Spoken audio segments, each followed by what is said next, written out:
The most prestigious Czech and Slovak virtual racing series is back. 20 of the best drivers from Czechia and Slovakia.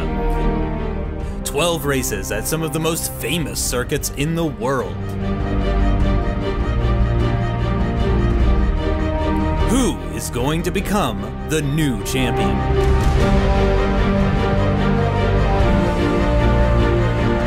This is the Mercedes-Benz Virtual GP 2022 season.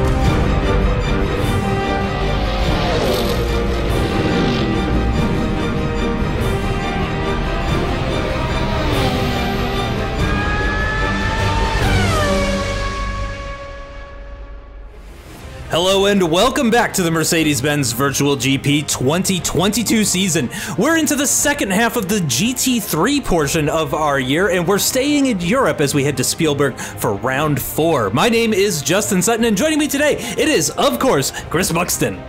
3 down and 3 to go for these wonderful GT3 machinery. We are indeed in Spielberg, the Styrian Hills in Austria, and it's Lucas Buxton holding a now narrow lead, or narrower lead certainly, over Martin Stefanko following his wonderful win last time out in Hungary. David Buxton not far behind, fending off the current champion Lucas Buxton in the top half of the field.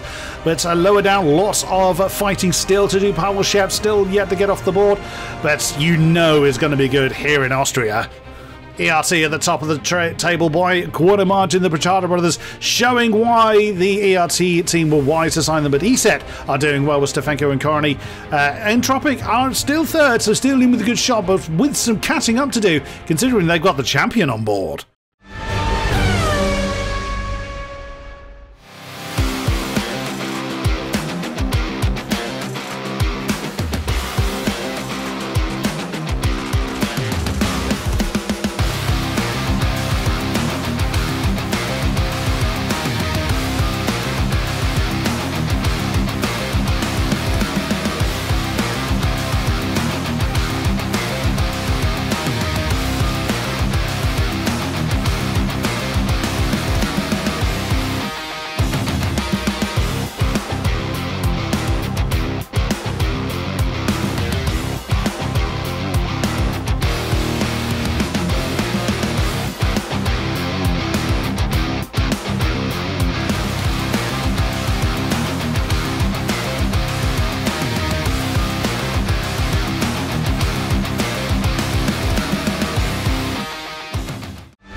Here are the conditions for today's race. You can see 25 degrees Celsius air temperature, 39 degrees Celsius track temperature, a little bit gusty, 15 kph easterly winds. Oh, Stefanko and Podstata on the front row. Well.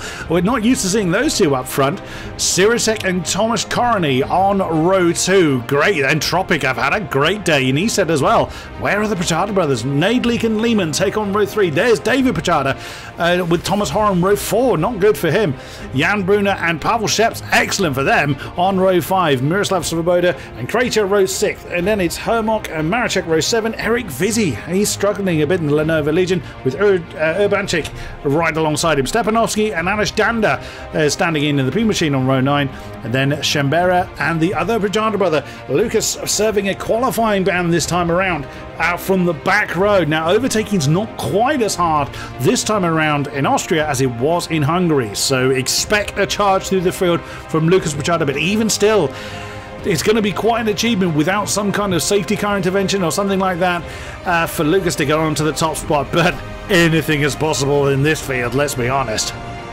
I think Eric Vizzi from the 8th row of the grid as well is going to be somebody to watch. I don't know the circumstances of qualifying that led to him being so far down, but certainly a veteran of the league. He knows how these cars work. He knows how to overtake, so he's certainly going to be one to watch. But yeah, Lucas Buxton back at the very back after gaining that unfair advantage in at the Hungaroring last time out, serving that penalty.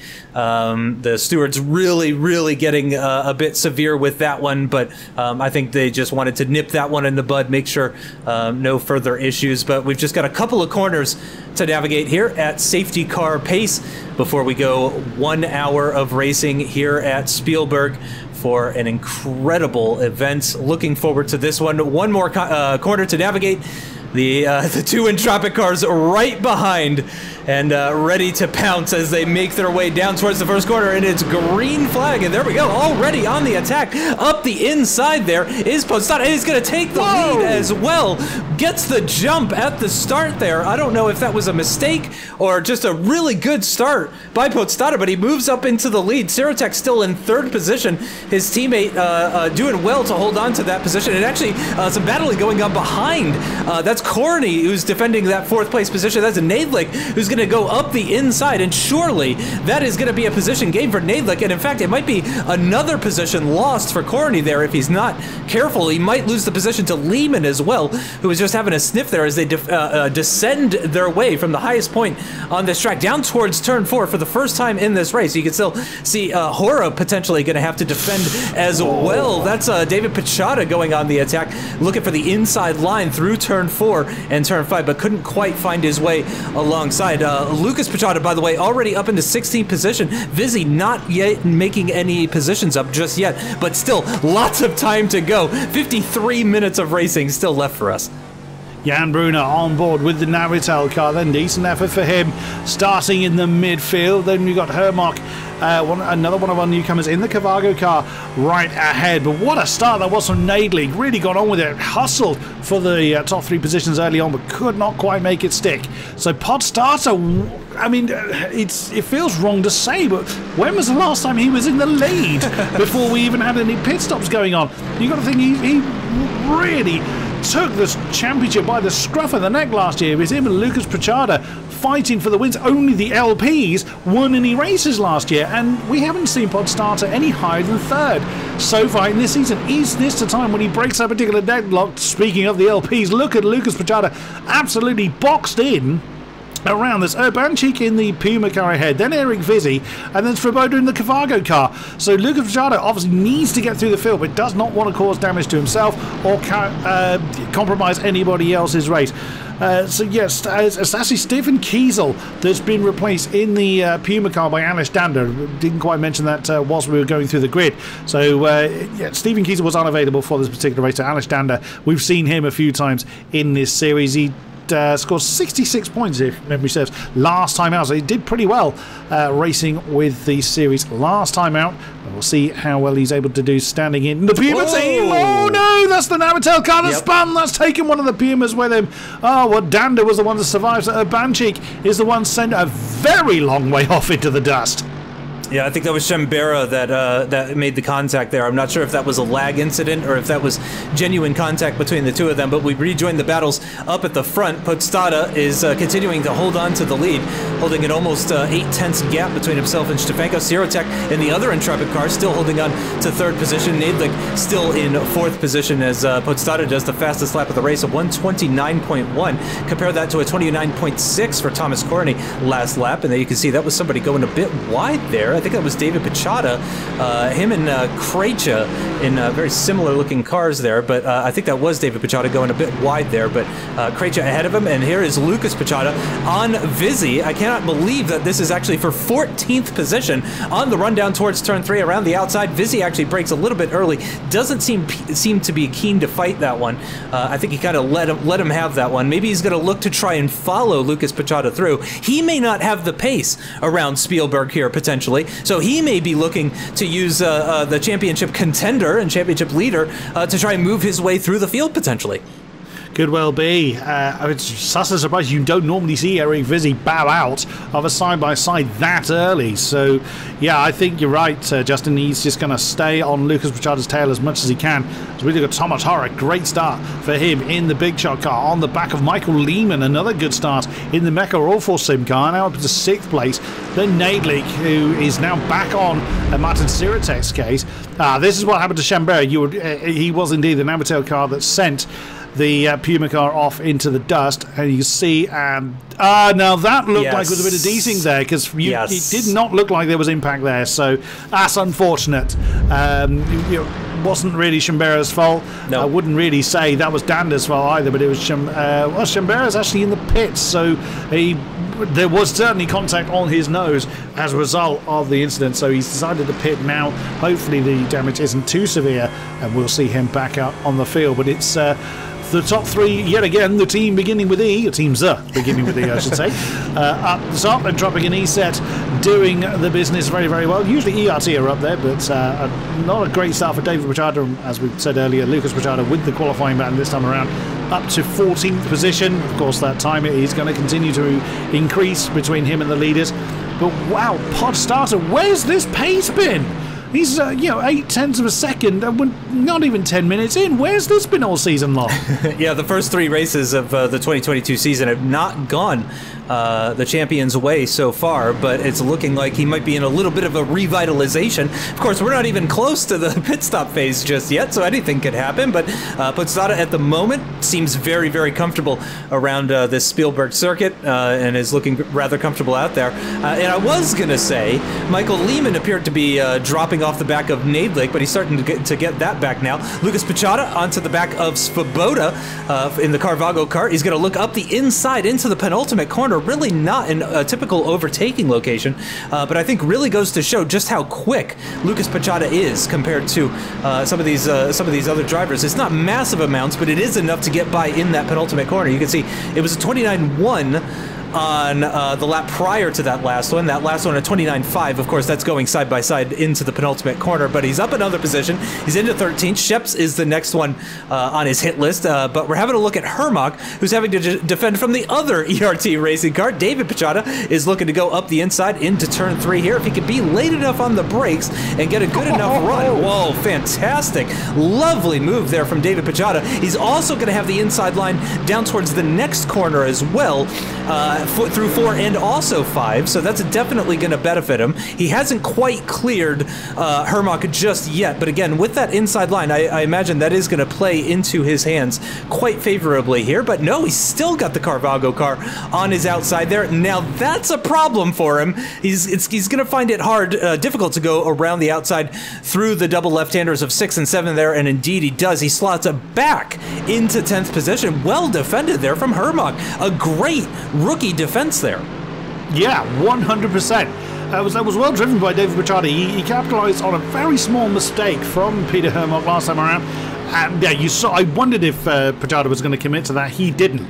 Unlike Lucas last lap around, he's actually gotten ahead of Sheps whilst we've been watching this particular battle. Now, the reason I think that Lucas Pachada was able to commit to that line into that last corner last time around on Martin Svoboda was because Svoboda knew full well he's not realistically fighting Lucas Pachada. This case, however, between David Pachada and Martin Hermach is not that way, shape or form whatsoever. So Peter Hermach did a brilliant job just keeping his head, keeping his cool and maintaining his line. He could have easily panicked, oversteered and sent them both off into the dust. Really, really well driven from both of them. And here we go again, a lap later. Can he do anything about it? And actually, Lucas Pachada is in the background of that shot. So Lucas Pachada he's got to throw caution to the wind to a point. He's just got to push and push and push and capitalise on those that realistically know they're going to bow out of a defence. They're not just going to hold their line just to fight Lucas Pachada.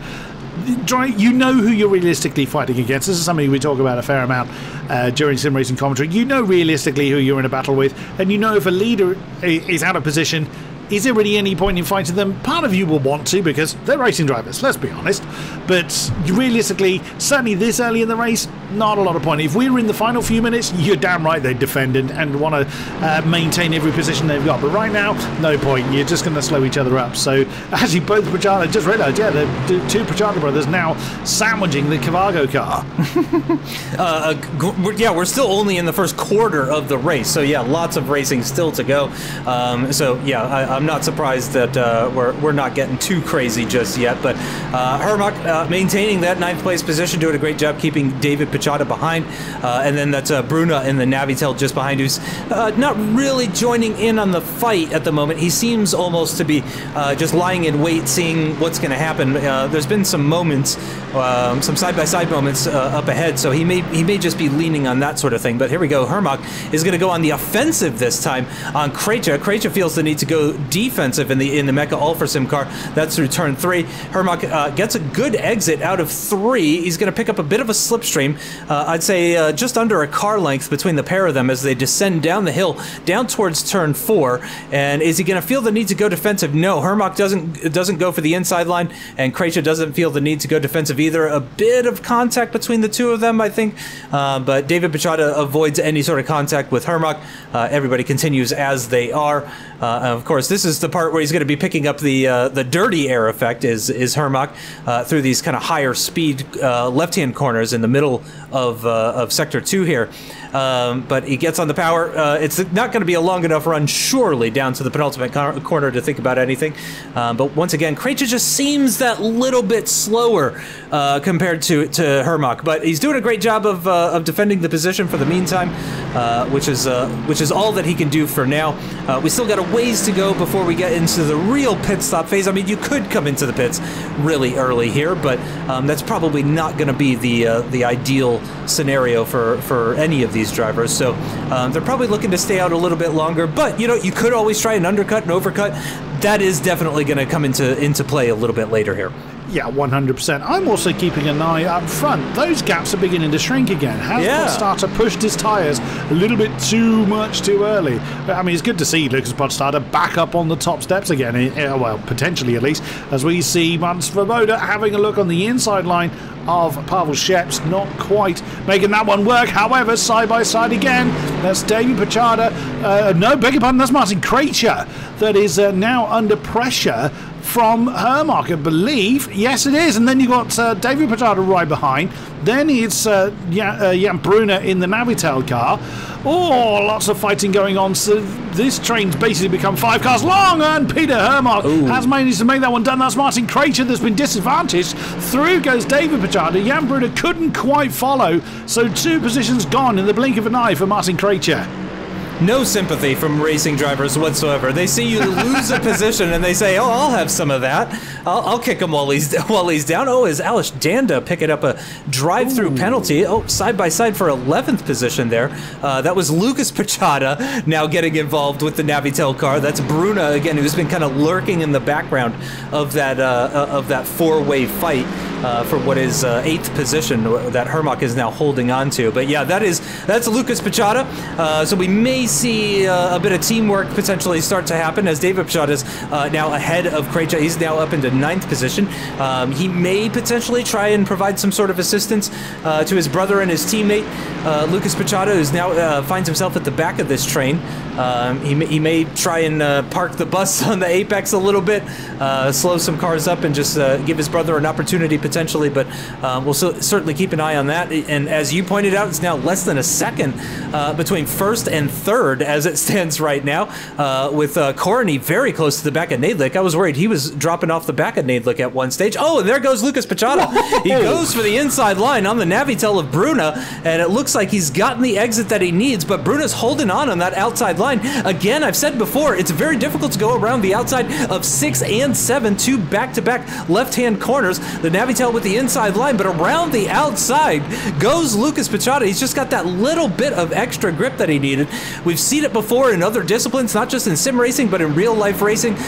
You can go around the outside of turn 6 there, and Lucas Pichata has done it. That is a difficult move to pull off.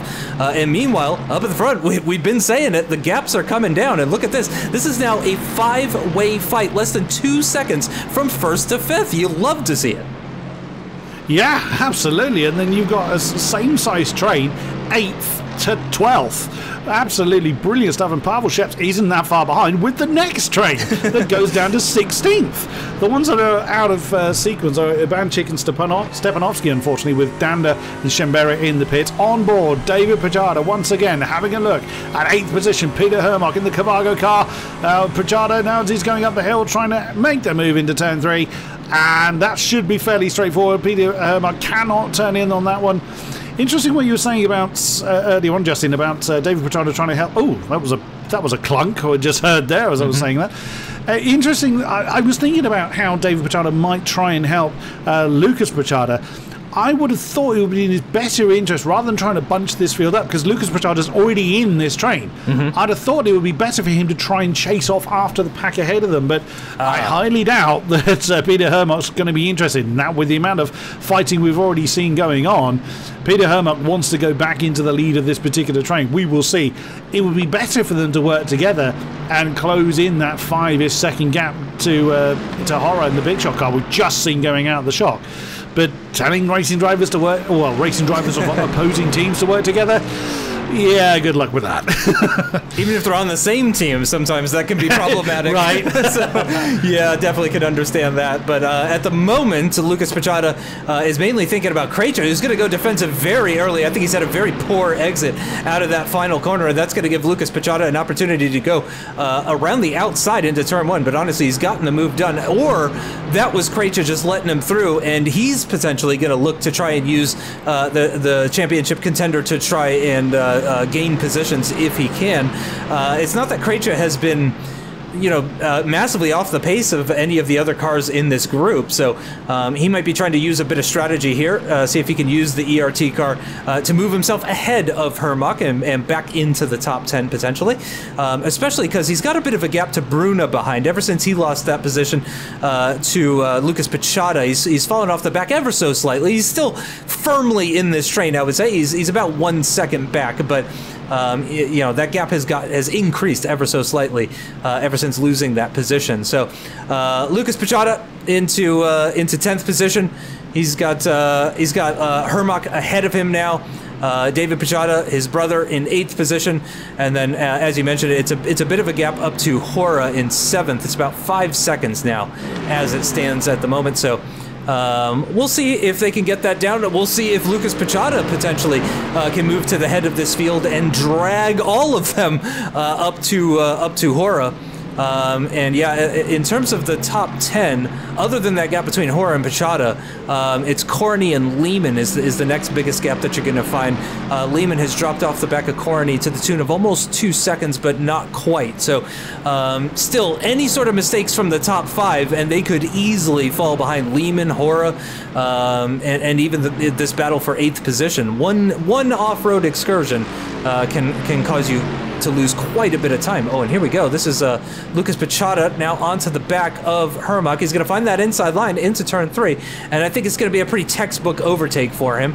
Very similar to what we saw in a previous lap, but Hermock actually a much better exit around the outside there out of 3 is going to get the drive that he needs to hold on to that position for one more corner. Of course, Piccata here is going to pick up a bit of a slipstream, very small slipstream into this turn 4 corner, but no, he doesn't make any lunges or anything like that. So this is now a great opportunity for David Piccata, who I think has already kind of done what he needs to do. Yeah, he's created that gap, and there we go, up the inside line. Surely that's going to be what he needs to do. And oh, and that's Alish Danda out of the race, by the way. That's the confirmation message. I was wondering what that was saying before, but that is confirmation that he is out of the race. So Lucas Piccata up ahead, and you can see Krejci trying to pounce as well, because again, racing drivers have no remorse whatsoever. Absolutely. And oh yeah, Krejci having a look at the inside line. It's really hard to make a move into that penultimate turn. It's not a very big braking zone down there. It doesn't really matter what you're driving. It's not a very big braking zone there into Rid corner. So yeah, I think Krejci was wise to bow out of that one, but look at this. Peter Hermock is nailed to the back of Lucas Piccata, he's a little bit too far back to gain any kind of slipstream from his brother, who now looks at the pack ahead. As we see, I think, yeah, I was wondering if Chambera was confirmed as out of the race. That's a shame. So the Navatel car, well, it was those two cars, it wasn't involved in that particular incident. They are both out of the race, which is a big shame. But that is the nature of motor racing for you. And looking at Peter Hermock, still very much in this. But I think this is a superb performance from Peter Hermock. It really is. I'm just going to remind myself of his, well, I was going to look up his previous results just as he really gets close to the diffuser of the ERT racing car of Lucas Piccata. Oh. He's dispatched, okay, bit of a mistake there. Penalty? No slowdown maybe? possibly. That was a bit. I think it was just a mistake. Maybe the tail just twitched there. And that ahead, just seen a car that was already ahead. Yeah, I was going to say that. Oh, that's Maracek, actually, the other big shot car that's right on the back of Pavel Sheps. That is the battle for fourth with Thomas Corney in the ESET car and Martin Nadlik, who won, if you recall, that wonderful win he had at Daytona. He absolutely stormed it. On that particular occasion. If Podstarter is able to hang on to that top spot, we'll have 4 winners from 4 races. It'll be the first time since I think it's 2016, from one of the opening seasons, 2016, 2017, from one of the very first seasons of VGP, since the last time we had that many winners from the first 4 rounds. Which I think is before both of our times, potentially. I don't know if there was an English broadcast back when that happened. So yeah, it's been quite a bit of time. I've only just noticed. When did Corney overtake Nadlik? Is that what you spotted earlier? The movement at the top, potentially? Because yeah, I don't remember seeing when that happened, but very, very close between Sirotek and Stefanko into turn 4 there as well.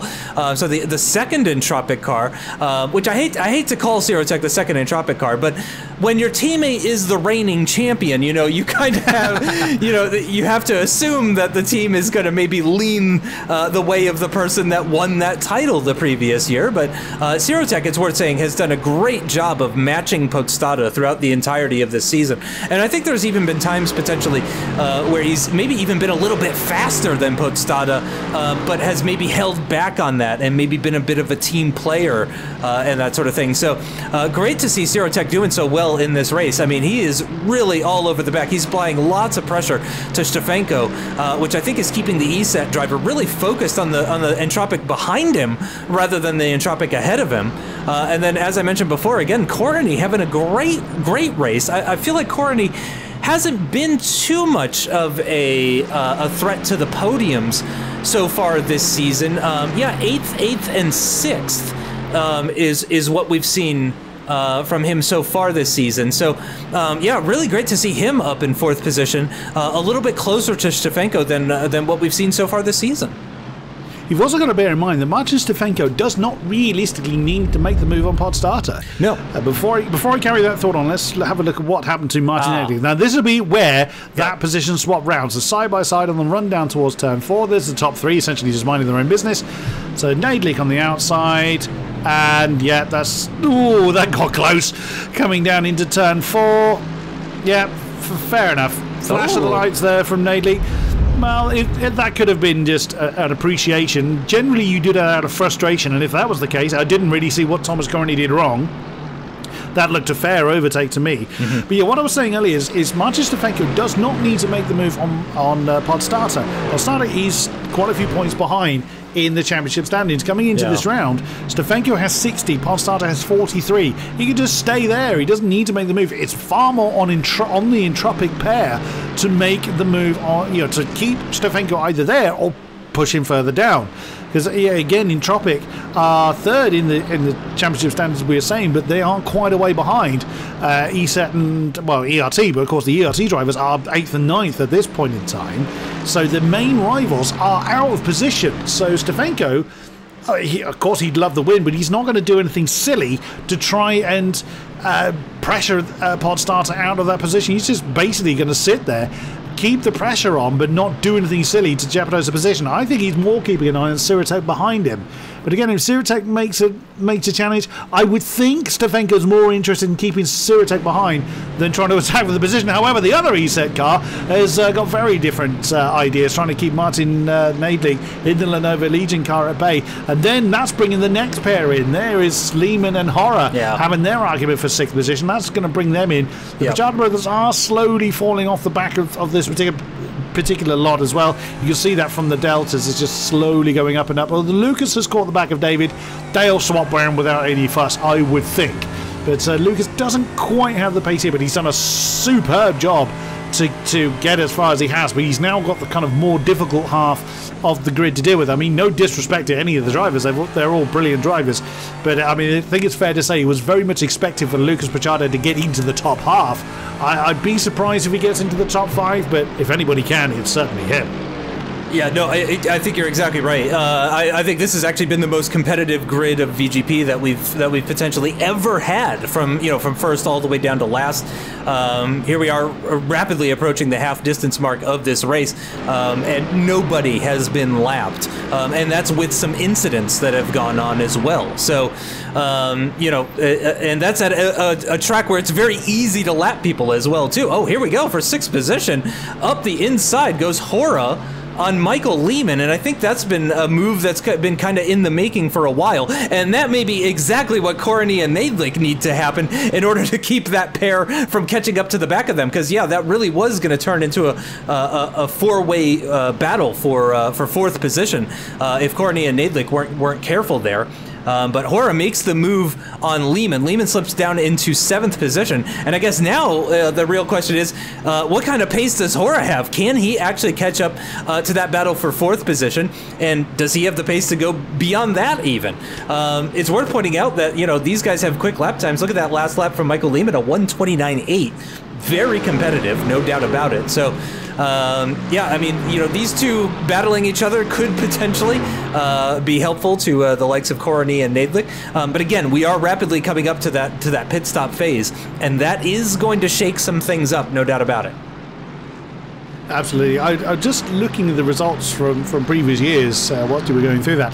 It was indeed 2016, the last time we had 4 different winners from the first 4. It was actually 5 from 5. I'll give you one guess who the first person to do multiple wins that year was. Smiddle. Correct. It was indeed Michael Smiddle for Big Shock. He was actually in the Big Shock car that year. Oh, so okay. yeah, so it's great to see. Yeah, we obviously enjoy the support of a number of our teams throughout the years. We enjoyed the support of all of the teams taking part, don't get me wrong, but it's great to see the continued support over such a long period of time. Yes. But yeah, it was indeed Michael Smiddle, one of his mini wins. 4 of them he ended up with under his belt.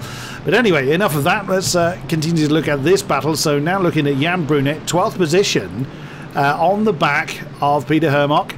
So that squabble still going on. Martin Creighton now leads that little pack. There's the 2 Pachada brothers. As I thought, they have swapped round. Mm-hmm. I think it is fair to say, and I'm not sure they would argue that Lucas is the quicker one of the 2. David certainly isn't slow, but Lucas just has that little edge over his brother.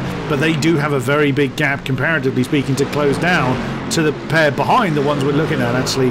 I beg your pardon, to this particular, but no, it isn't. No, I was right first time, the pair behind. So we're looking at Thomas Korony challenging, or trying to challenge Martin Nadlik. That's the 2 that the Pachada brothers need to close down at the top of the shot, which is Hora and Lehman. So, I mean, they've certainly got the pace to do it, but, half the race is gone now. Pit stop phase could well help. I wouldn't be surprised if the Pachada brothers push it a bit longer. Lucas, he's almost actually broken slipstream to his brother, I just realised. But I want to know what's going on with these top 3. Like I said before, I think Stefanko is just going to bide his time. He's not going to push for that win, or if he's going to, he's going to do it right at the very end. Sirotek, though, yeah, I'm a little surprised he hasn't. Maybe he has tried and challenged Martin Stefanko, maybe not successfully at the moment, which would be, that's nothing to be ashamed of. Stefanko, former champion himself, and race winner this year, and of course multiple race winner in the past. He's a phenomenally fast driver, so being slower than Stefanko is nothing to be ashamed about whatsoever. So yeah, I'm a little surprised Sirotek hasn't tried to challenge for second just yet, but again, he might be leaving that to the end as well. Stefanko does also have the benefit of a slipstream, which, while not as powerful as maybe like on a Formula 1 car or a single-seater, or, the single-seaters that will be riding in later this season, for example.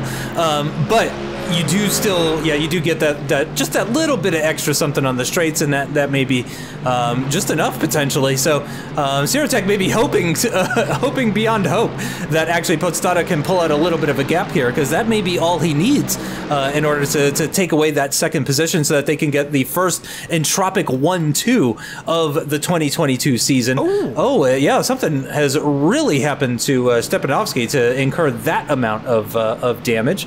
and it sounds like he's picked up some penalty points as well too.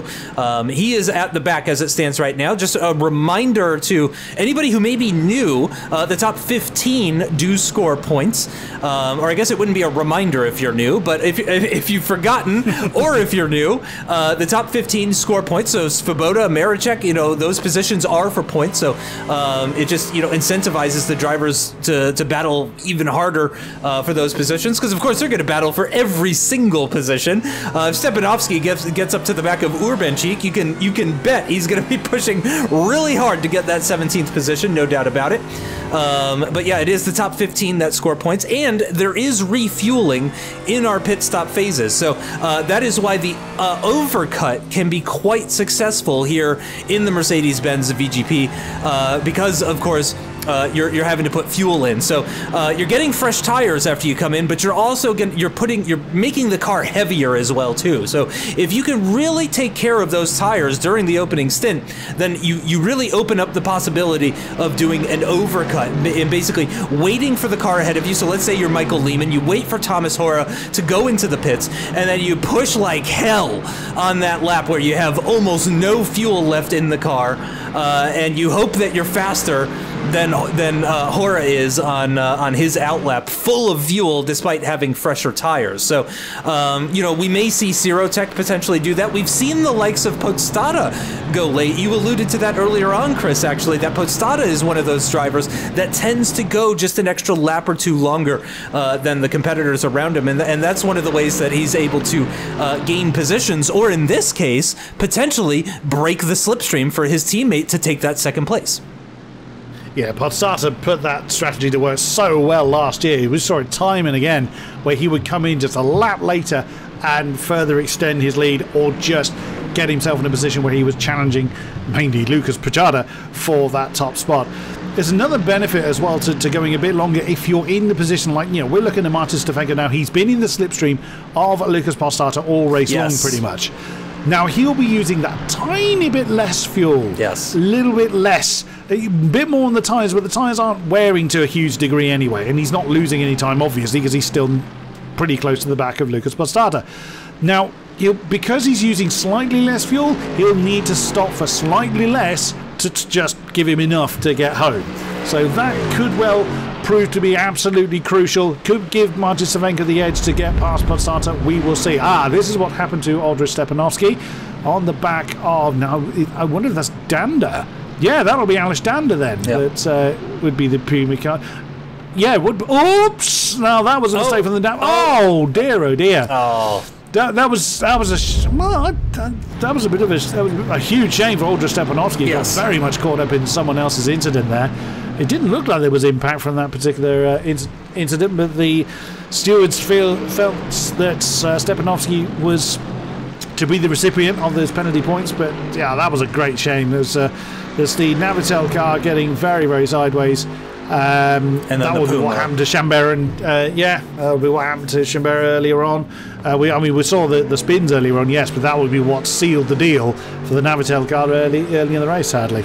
Yeah, it's unfortunate, but yep, still lots of races still to go in this season. After this race, we will be 1/3 of the way through the entire season and 2/3 of the way through just the GT3 portion of the season. So yeah, still 2 more races to run with this car, and then of course we'll be switching over to the single seaters. I have to say, Hora has not pulled away from Lehman after taking that 6th place position, and in fact, I would say, if anything, I would say they've actually dropped off the back of that battle for 4th position, which has also continued to drop off the back of the battle for 1st position. I would say it's now over 3 seconds between Sirotech and Nadlik, and then Thomas Hora. It's more than 3 seconds as well between them and that battle for 4th position. Excuse me. So things have stretched out a little bit. Potentially Lehman just had that little bit better raw lap time, which was allowing them to keep up to the back of Nadlik and Korony just that little bit better. Or potentially Horace just defending a bit more fiercely than Lehman was, and that's what's slowing them down ever so slightly. You can see the next battle up the road just in the distance there as they were coming out of turn 3 and descending the hill down towards turn 4. And then you can see the next battle behind them as well too. Well, it's not really a battle between the two ERT cars, but here we go. Michael Lehman, Thomas Hora once again through 4, through 5 as well. Lehman's going to have the outside line, Hora the inside line, but Lehman's just got his nose that little bit further ahead. But I think he's just about going to edge ahead at the exit of turn 6, and that's going to allow him to take back that 6th place position as we get into the pit stop phase. And I wonder if we're going to see him pull into the pits now, potentially, after making that move. It'll be very interesting to see what happens now as we're rapidly approaching 20 minutes remaining in this race now. And there we go, the big shock does pull off. So as the pit stop phase continues, Michael Lehman will now go with a little bit of breathing space at very least upon his merry way up into 6th position. 4 seconds between himself and the Korony Nadlik battle, and less than a second still separating the top 3. There is Thomas Hora bringing the big shot car in along with Krejci and Brunner. More pit stops to occur, still about half the field to visit their relevant pit stalls. Well, Hermok giving that plenty coming out turn 1. There's our top 3 again, still unchanged, still each other staring each other out. It's a little bit like a Western showdown, isn't it? You know, waiting for the other guy to pull the trigger. I think they're all waiting for somebody else to do something first. We'll see who is going to pull the trigger on that one, but I reckon whoever manages to do the overcut is going to be the one that leads out of this trio. Whether I'm right, who knows? I've been wrong many times when it comes to pit stop predictions. There's Krejci coming out of his pit stall for Mecca for Sim, being chased by, I'm assuming that to be Jan Brunner, right behind him in the Sol Navitel car. So yeah, very much keeping an eye on that top 3, but what's been brilliant about this race, as you alluded to earlier, Justin, is just there's these groups of cars everywhere. Yeah, battles throughout the field and even well past the halfway point. Oh, there we go. The leaders are into the pits, or at least the Entropic cars are coming into the pits. Martin Stefanko is going to stay out for another lap as we tick past 19 minutes remaining in this session. So that's very interesting. And you alluded to this earlier, Chris. You said that you can save a little bit of fuel if you're in the slipstream of the car ahead, for example. So Podstata, who especially this season has been so adept at doing the overcut, staying out one extra lap and pushing hard, it seems that he's not been able to do that this time due to leading the race. He's not had the benefit of that slipstream, whereas Martin Stefanko has. And historically, in seasons long past at this stage, Stefanko had oftentimes done whatever the car in front of him did. So it's good to see that he was thinking about that pit stop phase. He saved himself a little bit of fuel and is going to do that one extra lap. And I'm going to be very interested to see where he comes out relative to Podstata and Sirotech. It's not been a great stop for Sirotech. You can see he's a couple seconds adrift of Podstata. It's a very large gap between the two Entropic cars because, of course, just a lap ago, we saw how close they were. It was less than a second between first and third. So, yeah, very, very close between them. And I imagine Stefanko is going to come into the pits now. We'll find out. No, he stays out for yet another lap. Interesting. Well, I mean, he's confident about his car. He's certainly confident in his abilities, no doubt about it. Interesting that the Nadlik is right on the case of Sirotech. Oh, that's telling. Still fastest lap for Stefanko, so he's maximizing the overcut. This could be the little bit he needs to jump the Entropic pair. He was in the middle of the Entropic pair, as we know. Hermok is in for Carvago. Stefanko's got to be one of the few that hasn't seen the pit lane by now. And there is Peter Hermok bringing in the Carvago car to the stall. There is the Prachada brothers. Been a while since we've seen them. They're in 9th at the moment. They are probably going to gain on Hermok. Just going out of the shot was Thomas Hora. So have the Prachada brothers actually now gained enough to start to challenge for slightly further up the field? I did say it would take something to kind of get them into the top 5, or I'm going to risk staying the statement. But we haven't seen a safety car. We've not seen that, the big one, as you would get it, the likes of Daytona or Indy or something. But we haven't had those big incidents, have we? We've seen the safety car a few times in this season, but it hasn't happened here. I mean, Austria is a pretty big track, so it's very, very wide with plenty of runoff areas to contend with. Will Stefanko come in this time? So he set the fastest lap last time around. That's going to be really, really telling. And as you explained earlier, Justin, Podstata will be heavy. There he goes. He's now coming in. I reckon he's done what he needs to do, unless this pit stop goes horribly wrong for Stefanko. But in fairness to Podstata, he's pressing on a bit. Look at the gap between himself and his teammate. That's now 2 seconds. They were half a second apart or something like that before the pit stops. So I think that's more Sirotek having a bad pit stop, because there's, as I was saying earlier, Nadlik is very, very close to Sirotek. Oh, it's going to be close. It was really close last time around. Stefanko really having to hustle Lucas Prachada last time. He's now going to have to hustle the other LP. The ESET car is going, as you can see, the picture-in-picture. No, but of course the exit of the pit lane cuts out the first turn. Wow. Martin Stefanko has done it by quite a margin. Wow, that is what a display by Martin Stefanko to take the lead by 2 seconds in that pit stop phase. That has to be one of the best in laps or low fuel laps ever. I mean, that was just qualifying laps. I think it was a 128.8 that he was able to put in, and just by going 2 laps longer than Podstata. And my favorite part about it is that he's done the Podstata on Podstata. He's used his own weapon against him to overtake him, and again, it's not by a small margin either. It's not like Podstata is still within touching distance or something like that, or still picking up a slipstream. At that distance, no, he's not going to be picking up any sort of slipstream whatsoever. I'm not saying he's out of it. He can close back in, but he's not going to have that benefit of the slipstream coming off of the car ahead in order to do it. He's going to have to do it the old-fashioned way. Oh, that he is, and Stefanko is no easy prey, let's be honest. Will Stefanko be the first multiple winner of this season? It sounds strange to say that at round 4, considering the seasons we've had thus far. But Stefanko for ESET could be looking to take 2 wins on the bounce, having won last time out for wrestling that top spot from Lucas Prachada, who is now in 8th position, but he is very close to the Lehman Horror battle for 6th position. So Lucas Prachada could still gain a few before the checkered flag falls. Only 14 minutes remaining though, but all eyes at the moment on this battle for the last step on the podium. Does Sirotek have what it takes to keep Nadlik at bay? Again, meaning no disrespect to Sirotek, he's a very, very good driver, but Nadlik is a race winner in this season, in this car, so that's going to be a very tall order for Sirotek to keep at bay. Yeah, Nadlik, I think, has a little bit of a point to prove as well after not scoring any points in Hungary as well. He is going to be hungry for some points after coming away from Hungary. You had to do it. Yeah, I had to do it. I couldn't not.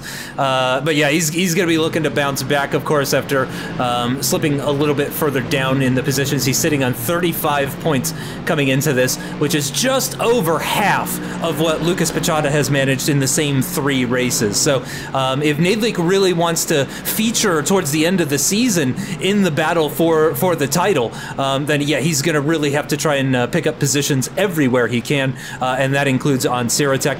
But as you said, he's a lot closer now. That gap has been eliminated. Sirotek clearly had some sort of issue in the pit stop phase that lost him, I would say, about a second, maybe a second and a half or so. And unfortunately, I think part of that, part of what was keeping him with the front 2 may have been that slipstream. And again, I don't mean that as an insult at all, but you go a little bit faster when you've got that slipstream, and of course, missing out on that may have been enough just to put Nadlik onto his back. And yeah, I think it's going to be a really close fight, though. It seems very evenly matched between the 2 of them. Yeah, absolutely. You really cannot underestimate the power of the slipstream. Even in these cars that aren't particularly aerodynamic dependent, they rely more on mechanical grit than, as you were saying earlier, Justin, the likes of single-seaters. But even still, that rear wing is not there for show. It is there to obviously maximise the aero efficiency of these cars. And because this... Nadely's getting very close to Martin Siritek yet again. But, you know, when you've got so much right foot going on in a track such as here, a track like Monza, Spa, because you're on the gas for so long, utilising the slipstream to gain you those few extra kilometres an hour, lap on lap on lap on lap, is going to add up. It's either going to add up to more speed or less fuel. Either way, you're onto a bit of a winner. And did you see that defensive posture that Martin Siritek had to take then? He made a point there. You're going to have to work for this, Martin Nadely. I doubt that Martin Nadely questioned that in the first place. But that was a very clear defensive message there from Siritek in the Entropic car. And there again, he's gone straight to that defensive line. Nadely's nowhere near attacking him at that point, but down this straight though, on the way up towards turn 3, that might be a bit of a different matter. You know, that's been one of the favourite overtaking spots, as well as turn 4. It always is here at Spielberg. So we will see if Nadely... He's too far back. I mean, that would be a hell of a banzai from that range. That would only ever be disastrous. There's Corny in the second E-Set car, so Nadely's the odd one out. Is the only car in the top 5 whose team doesn't begin with E. As we had that before with the ERT racing pair being out there, but Lucas up into 7th now, having dispatched Thomas Horror for Big Shock. He could well claim Michael Lehman, but without an incident from the top 6, I think that's going to be as far as Lucas Prachada will get. But this battle is going to go to the line as Stefanko, he is checking out. Look at that. 3.5 seconds now to the good.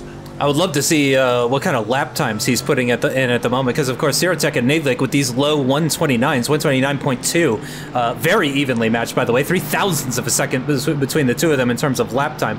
But yeah, it's absolutely incredible the lap times they're putting in, extremely consistent, and yet Martin Stefanko is, as you say, just checking out, really looking stronger and stronger up at the front.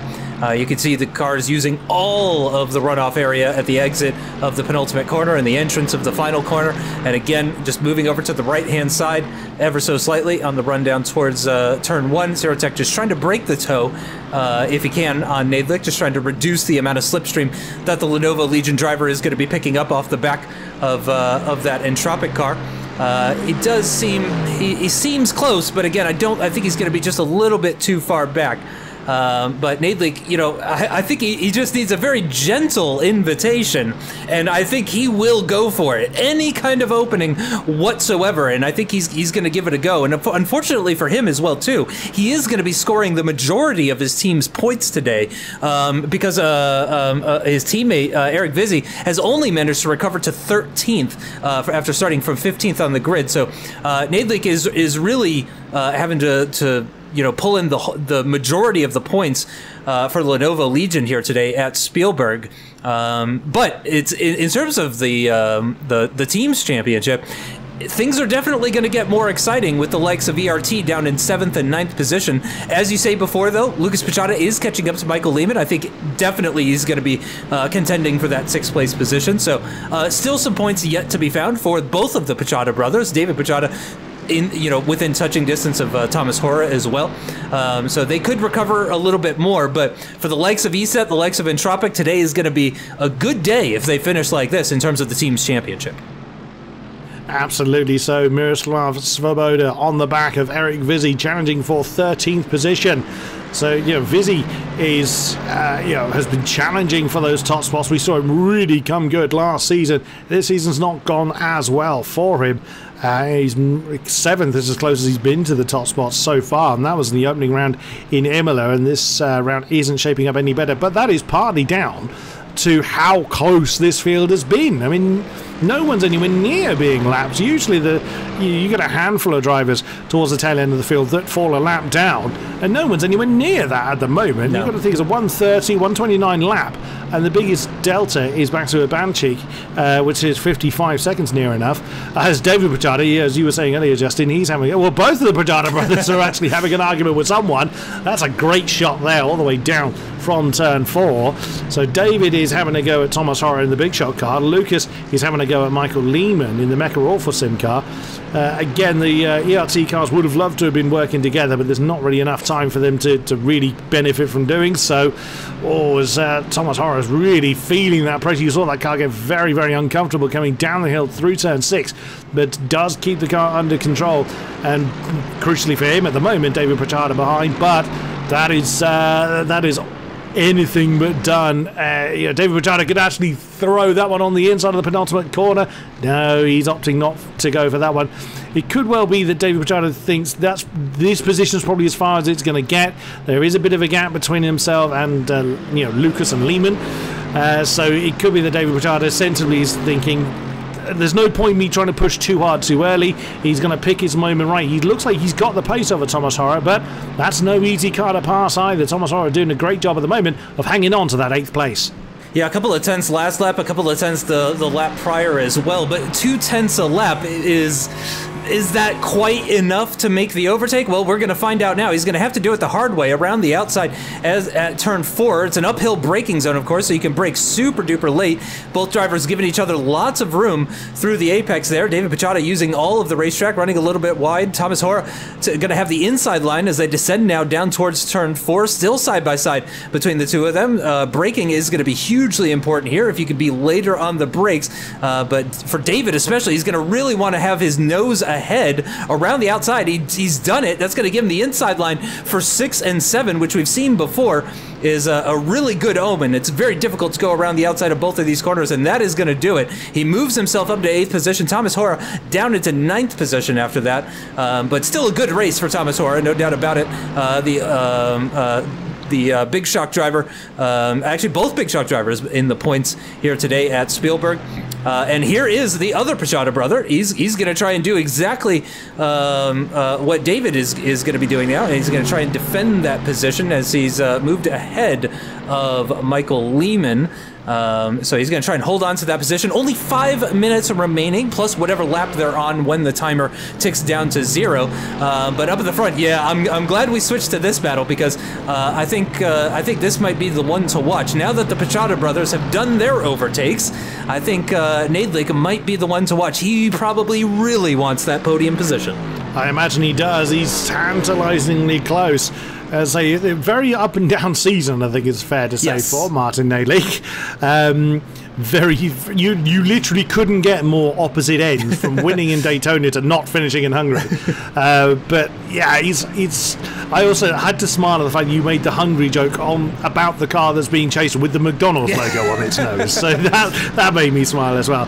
Also, I'm wondering, is that gap to Podstarter beginning to close in? That's something else I'm looking at. Because that to me looks visibly closer. It does. We'll see if that becomes an issue. I mean, there's the 1.4 between them, and Siritek is not going to make that easy for Nadley. But if Podstarter makes a mistake or if he has a problem, that podium is not so secure as it once was. I love how wide they can run there. That is a legal line. They can run that far. I mean, they'd be bouncing off the incident limit by now if they couldn't do that, but they are allowed to run that far wide. They're not. That is within the bounds of track limits. Although the forever argument of it's not in the wide line will never disappear. But as far as iRacing is concerned, that is a legal move. And Siritek, I wonder whether he started to think he's had enough of the challenge from Nadley, because now look at the gap between the Entropic and the Lenovo Legion car. That's now 0.8 of a second. Martin Nadley is going to be losing that slipstream advantage if that gap gets any bigger. I wonder if Siritek has just turned things up to 11 a little bit here, if he's been holding anything in reserve, or if maybe he's just been a little bit kinder on his tires compared to the likes of Nadlik or even Podstada, which could explain. Because, remember, it was over 2 seconds when they came out of the pit stop phase. It was also over 2 seconds between Stefanko and Podstada during the pit stop phase, but that has now grown to almost 5 seconds. Such is the pace that Martin Stefanko has been putting in. A 128.945 is a very quick lap. We've seen most drivers are comfortably in the 129s, depending on the tire life and how heavy with fuel they are, and whether or not they're needing to go side by side at any stage of the lap. Those sorts of things are the biggest factors. But it's been very, very close, as you pointed out. Urbanchik actually I think he had a little bit of a mistake because he just slipped outside the 1 minute range. But after almost 60 minutes of racing, we're talking a second a lap between first and last, which is incredible levels of competitiveness that we're seeing here for the 2022 season of Virtual GP.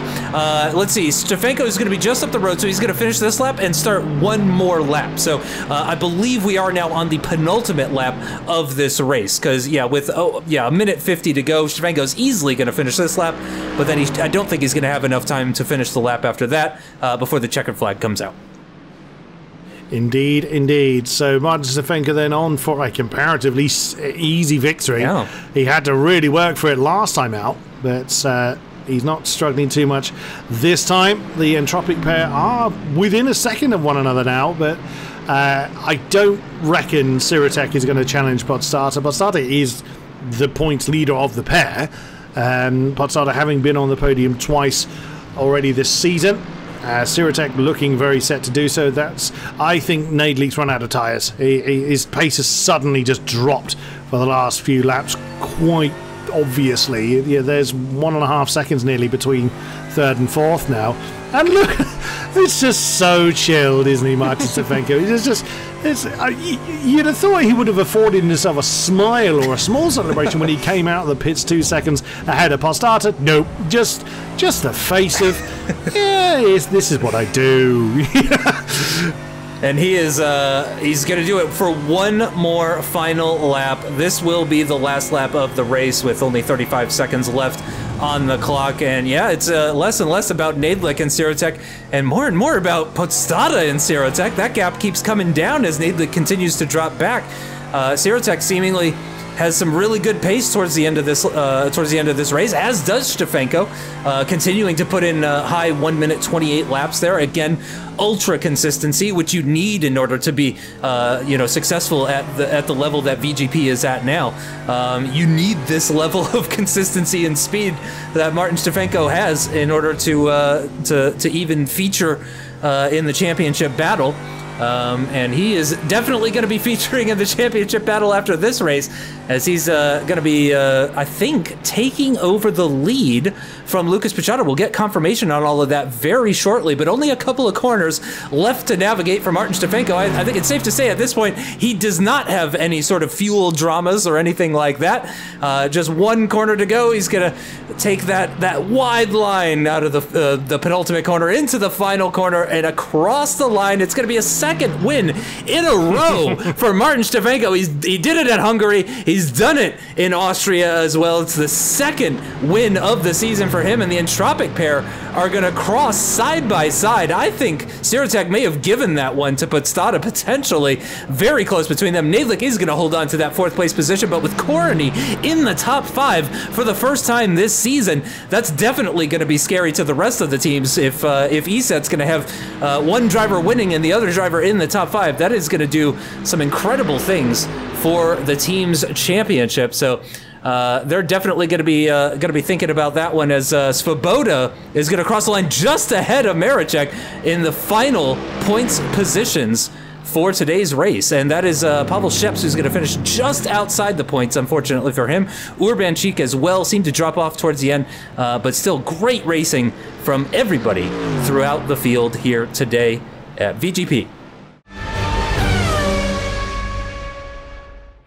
Wow, what a race we've had. Martin Stefanko on the top spot, Lucas Podstata on second, Martin Sirotek first podium of the season, rounds out the top 3, and then Nadlik 4, Korony 5, Lucas Pichota 6, Lewin 7, David Pichota 8, Thomas Horner 9, and Peter Hermok rounding out the top 10. Stefanko claiming the fastest lap on the very last lap as well.